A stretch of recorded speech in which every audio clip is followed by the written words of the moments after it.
Hello, this is a quick loom on how to see and understand and use our approvals process. So I'll just run through each of the different ways to see it and view and use it from different users and different people who are using it. So we start with the content calendar view. So here we have a view in our content calendar that shows the approvals that are ready for the client to make. And an editor goes in and adds those manually so that the client knows which articles are ready to be approved. And here in this view, we can see just a few details about the article, including the article link right here. So I'll go ahead and click on this to see what the approval looks like. So I'll click on the box and click on the words, and it'll open it up. See, okay, so we're looking at the dementia home care, and we'll let it go over here for a moment. I'm just going to show you what the approval looks like here, because this is really cool how it's fairly automated, and we just it's really kind of a clean process to get the articles approved by the clients, and it's easy for them. So this article is still pending approval. You can see right up at the top, and there are so we're just waiting on the client to approve it. We can view the details to see when the approval was sent, and other details about if the internet works. Let's retry it there. There are, I don't think it's going to pull up. Let's pause this. Alright, I got it pulled up over here. You can see that this is different.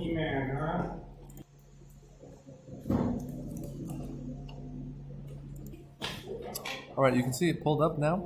We have Gina Hawker is the approver that's pending, and it was requested by myself, James Spartan, and you can see the date of those approvals. You can so we can see it's not approved yet. Once the client has gone through and looked at it, and approved it, then and perhaps made any changes, then they will approve it, and it'll be locked. I'll show you a locked article here. I think this one. This is a locked article, so it has been approved. And if I were to pull up these details here, you would see that it listed the approved status and when it was approved. Now, what's really neat is that you can actually also go and see what changes, if any, being made. So I have, when you're making an approval, you can allow the approvers to make changes or not. And we're going to allow the clients to make changes, suggesting that they don't worry about it too much, but if they do need to feel like they really need to make a change, then they'll make that change, and we can see it, and we'll want to go back and view it. So this is how we do that. So let's pause it here.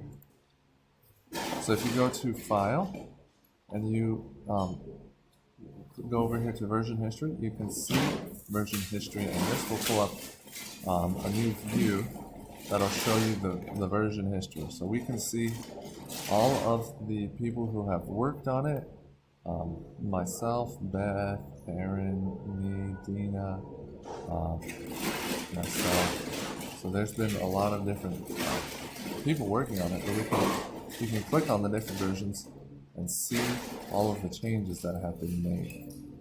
So we can see that Dina made some changes here. So we're going to look at Dina's changes. We can see that she made some editorial changes. We can go through and view the changes and become familiar with what our client doesn't feel represents them. Now, we do have to be careful with this because if there's too many changes, we're not doing our job properly if they have to go back and make too many changes. Though we do always want to learn from them. So these are just changes to take note of and work with the client on understanding why those changes they wanted to make those and their topics to bring up in our monthly content meetings and things of that nature. So I will go ahead and show you next. I think actually no, that's about it. Let me think.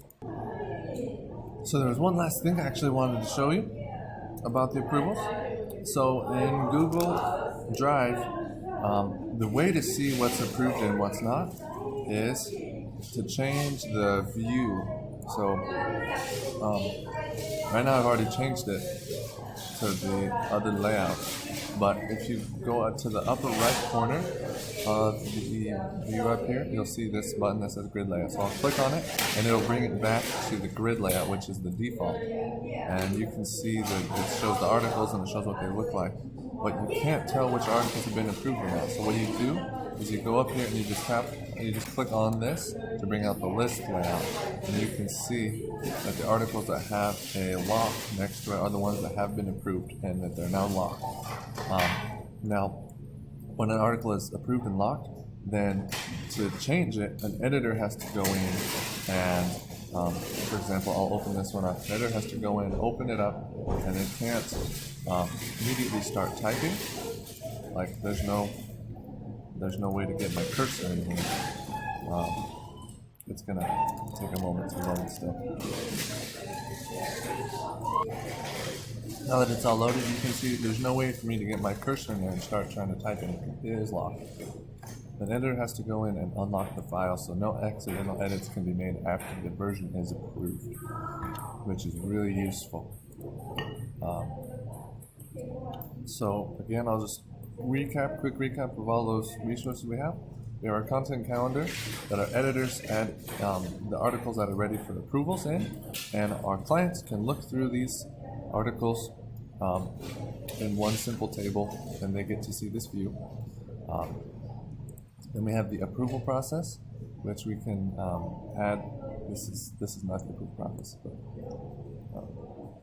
the approval process where we can file and approvals and check on the approvals and make new approvals.